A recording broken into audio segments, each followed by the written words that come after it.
এখন থেকে না পুজোর জন্য টুকিটাকি শপিং করা শুরু করে দিয়েছি। আজ না একসাথে বেশ কয়েকটা পার্সেল রিসিভ করলাম। চলো তাহলে একসাথে আনবক্সিং করা যাক। প্রথম পার্সেলটাতে যে জিনিসটা রয়েছে সেটার জন্য তোমাদের কাছ থেকে আমি প্রচুর কোয়ারি পেয়েছি, জানো তো। এইরকম একটা হলুদ শাড়িতে আমি এরকম সাদা রঙের লেস বসিয়েছিলাম এবং আমার বোনের সাদের সময় পরেছিলাম। তখন থেকে তোমাদের অনেকে জিজ্ঞাসা করেছিলে আমি শাড়িটা কোথা থেকে নিয়েছি। আমি তো অ্যাকচুয়ালি নিজেই ওটা বানিয়েছিলাম, তবে আজকে যে শাড়িটা আমি নিয়েছি সেটা পাঠিয়েছে অনিন্দিতা। ওর কন্ট্যাক্ট নাম্বার থাকা স্ক্রিনে আমি শেয়ার করে দিলাম।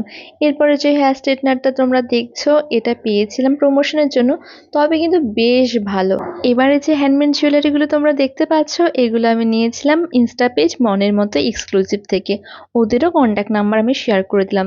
আমার তো এই সূর্যমুখী ফুলটা কি যে ভালো লেগেছে, তার সাথে এই খোপার কাঁটাখানা। এমনিতেই আমি খোপার কাঁটার প্রতি অবসেসড, তার উপরে এত সুন্দর করেছে, কাঁটাখানা সোজা এসে আমার মনের মধ্যে বিঁধে গেছে।